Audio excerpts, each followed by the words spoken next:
Friends, आज हम बात कर रहे हैं जीटीएल इंफ्रास्ट्रक्चर की।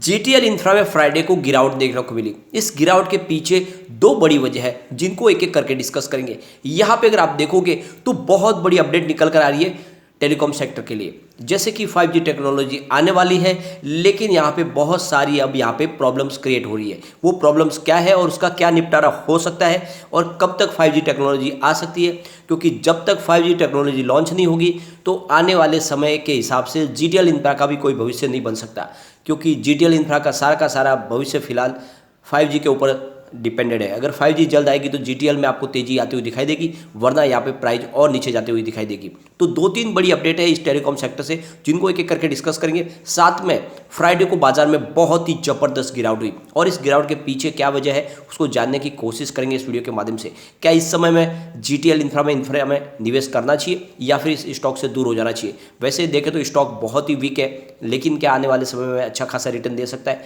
लेकिन फ्रेंड, उससे पहले अगर आप पहली बार हमारे चैनल पे आए तो चैनल को सब्सक्राइब कर दीजिए, एक बेल आइकॉन दबा दीजिए ताकि जब भी नया वीडियो बने पहला नोटिफिकेशन आपको मिले। वीडियो पसंद आए तो लाइक शेयर जरूर कीजिए। चलो फ्रेंड्स, वीडियो स्टार्ट करते हैं। मैं हूं आपका दोस्त एसबी दवे और हमारे अपने चैनल ऑनलाइन कमाई में आपका बहुत बहुत स्वागत है। सबसे पहले बाजार की बात करेंगे तो फ्राइडे को बीएसई सेंसेक्स 54,303 पर क्लोजिंग दी है, जहाँ पे 1016 पॉइंट की बड़ी गिरावट थी, यानी 1.84% गिरा बाजार। और पिछले कई दिनों से बाजार में वीकनेस तो जारी थी, लेकिन फ्राइडे को बहुत बड़ी गिरावट हुई। यहाँ पे जो गिरावट के पीछे वजह निकल के आ रही है वो है एफआई बहुत ही ज़बरदस्त बिकवाली कर रहे हैं। अगर हम फ्राइडे की यानी कल की बात करें तो कल बहुत ही ज़बरदस्त बिकवाली एफआई की तरफ से हुई है। कल यानी 10 जून को एफआई ने 4,287 करोड़ रुपीज़ का नया इन्वेस्टमेंट किया, लेकिन सामने 8,261 करोड़ रुपीज़ का अपना माल बेचा है। तो इस तरह से कल एफआई ने 3,973 करोड़ रुपीज़ की बहुत बड़ी बिकवाली की है और इस बिकवाली ने ही बाजार के सेंटीमेंट को बिगाड़ा और बड़ी गिरावट हो गई। लेकिन साथ में हमारे बड़े फंड हाउस ने लगातार बाजार को संभालने की कोशिश की हुई है। तो कल बड़े फंड हाउस ने 6,105 करोड़ रुपीज़ का नया इन्वेस्टमेंट किया और सामने 3,274 करोड़ रुपीज़ की बिकवाली की है। तो एक आप देख लोगे तो इनका जो आंकड़ा है वो 2,831 करोड़ की उन्होंने फ्रेश एंट्री की है, नया इन्वेस्टमेंट किया है। तो आप देखोगे यहाँ पे एफआई तो बिकवाली बहुत ज़बरदस्त तरीके से कर ही रहे, लेकिन कुछ बाजार को संभालने की कोशिश बड़े फंड हाउस की तरफ से हो रही है, लेकिन उनकी जो ताकत है वो थोड़ी कम पड़ रही है और इस वजह से बाजार में बड़ी गिरावट हो रही है। और एफआई बाजार से निकलने के पीछे सबसे बड़ी वजह है रसिया यूक्रेन का युद्ध और उसकी वजह से जो क्रूड ऑयल की प्राइस लगातार बढ़ रही है। अब क्रूड ऑयल की बात करें तो WTI क्रूड 120 पर आ चुका है, जहाँ पे 0.69% की मामूली सी गिरावट है फिलहाल। ब्रेंट क्रूड की बात करें तो 122 पर है, जहाँ पे 0.86% की गिरावट है। तो आप देखोगे कि क्रूड ऑयल लगभग ऊपर की तरफ ही है और नए उछाल मार रहा है, नए लेवल बना रहा है। ऐसे में यहाँ पे बाजार में वीकनेस तो जारी है, तो आपको इस समय क्वालिटी स्टॉक में दाव लगाना चाहिए।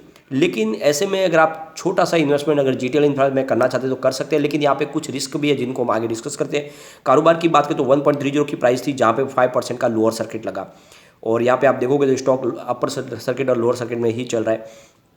26 मई को इसकी प्राइस लो बन गई थी 1.15 की, फिर स्टॉक ने जो दौड़ना शुरू किया तो 1.50 तक गया, लेकिन अब फिर से वापस नीचे आ गया, 1.30 तक आ गया। तो क्या ये वापस 1 रुपये तक चला जाएगा? तो फ्रेंड्स, यहाँ पे रिस्क तो बहुत ज़्यादा है। इसकी परफॉर्मेंस अगर हम देखें तो 65 पैसे इसका 50 रुपये का लो है और 4.05 50 रुपये का हाई है। फ्लैश स्टॉक 1 रुपये के आसपास है। अगर इसके वॉल्यूम को हम देखें तो पिछले एक महीने पहले इसका 7 करोड़ का वॉल्यूम था, 1 वीक पहले 6 करोड़ का वॉल्यूम था और थर्सडे को 1 करोड़ का वॉल्यूम था, फ्राइडे को लगभग 2 करोड़ का वॉल्यूम हुआ। तो वॉल्यूम में कुछ बढ़ोतरी हुई है। यहाँ पे अब जो सबसे बड़ी प्रॉब्लम निकल के आ रही है वो है 5G के लिए। अब 5G टेक्नोलॉजी पूरी तरह से अलग है 2G 3G और 4G से।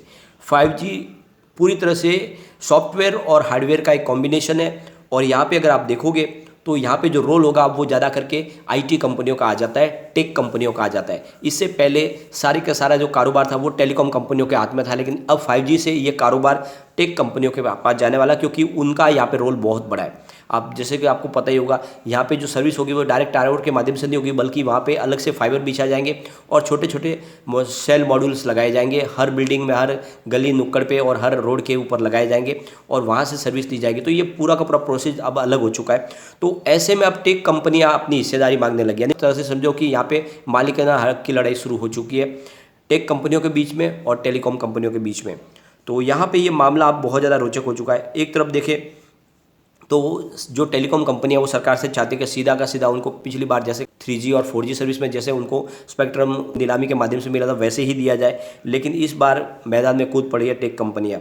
और ये जो ब्रॉडबैंड इंडिया फोरम है BIF, जिसमें आप TCS देखेंगे, आप अमेजॉन इंडिया और मेटा, ये कंपनियां चाहती है कि अब जो है 5G का कंट्रोल पूरा उनके हाथ में हो और वो फिर अपने हिसाब से आगे सर्विस देंगे, और इसीलिए ये झगड़ा आगे बढ़ चुका है। अब तो यहाँ पे अगर आप देखोगे तो जो COAI है, यानी cellular operator association of India, Reliance, Jio, Bharti, Vodafone Idea है, उनकी तरफ से सरकार से कहा जा रहा है कि आप ऐसा ना करें, हमें ये इसकी जो नीलामी है उसकी प्रक्रिया में सीधा हमें हिस्सेदार बनाया और हमें ये सीधा इसका स्पेक्ट्रम दिया जाए। तो ये पूरा मामला इस बार पेचीदा हो गया है और इस वजह से ये थोड़ा डिले होने की संभावना बन चुकी है। तो फिलहाल जो इसकी नीलामी है वो थोड़ी आगे जा सकती है। तो ऐसे में टेलीकॉम कंपनियों के लिए थोड़ी सी तकलीफ दे संभावना बन सकती है और ये जो नीलामी है प्रक्रिया थोड़ी लंबी खींच सकती है, क्योंकि ये मामला धीरे धीरे टेंशन की तरफ बढ़ रहा है, क्योंकि यहाँ पे दोनों मानने को तैयार नहीं है। यहाँ पे अगर आप देखोगे तो टेलीकॉम मिनिस्टर से जो है इन्होंने अपनी दरखास्त लगाई है सेलुलर ऑपरेटर एसोसिएशन की तरफ से कि इसका जो एलोकेशन है सीधा हमें किया जाए, न कि टेक कंपनियों को इसमें हिस्सेदार बनाया जाए। जबकि दूसरी तरफ टेक कंपनियां कह रही है कि ये जो पूरी टेक्नोलॉजी है सब डिफरेंट है और इसमें हमारा रोल ज़्यादा है, तो ये सारी की सारी कार्रवाई है हमें मिलनी चाहिए और हम इसके आगे अपने आप उसके बाद में हम अपनी सर्विस आगे देंगे। तो कुल मिला के ये मामला अब बहुत ज़्यादा पेचीदा हो चुका है।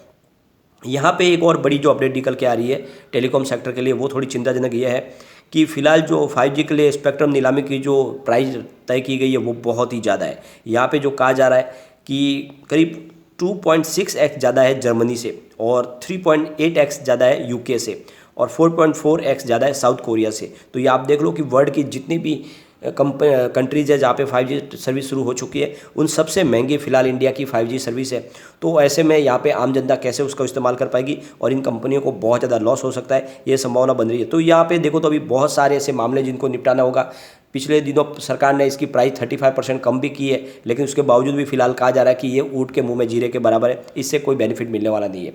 तो अभी चाहती है कि कंपनियाँ और कि इसकी प्राइस नीचे लाई जाए और यहाँ पर दूसरी तरफ टेक कंपनियाँ और झगड़ने लगी है टेलीकॉम कंपनियों के साथ में। तो पूरा मामला फिलहाल बहुत ज़्यादा पेचीदा हो गया। तो ऐसे में आने वाले समय में मुझे लगता है कि 5G आने में थोड़ा और समय लग सकता है। यहाँ पे अगर आप देखोगे तो DOT की तरफ से एक नोटिस जारी किया गया है बहुत सारी टेलीकॉम कंपनियों को, क्योंकि उनको कहा गया है कि अब आपके पास समय नहीं है, आपको जल्द से जल्द नोडल ऑफिसर नियुक्त करना होगा। यहाँ पे सरकार की तरफ से कहा गया है कि टेलीकॉम कंपनियां सिर्फ ट्रस्टेड टेलीकॉम पोर्टल पे ही अपनी सर्विस आगे बढ़ाए और इसके लिए ज़रूरी है क्योंकि नेशनल सिक्योरिटी थ्रेट्स की प्रॉब्लम आ रही है और इसीलिए ज़रूरी है कि आप नोडल ऑफिसर नियुक्त करें और अपनी जो पोर्टल है उसको सुरक्षित करें, वरना आपके ऊपर स्ट्रिक्ट एक्शन लिया जा सकता है। तो कुल मिला के एक तरह से वार्निंग दी गई है टेलीकॉम कंपनियों को कि आप जो पहले पोर्टल यूज़ कर रहे हैं उनको बंद करके उसकी जगह पे पोर्टल ले जो पूरी तरह से साइबर सिक्योरिटी से लैस हो।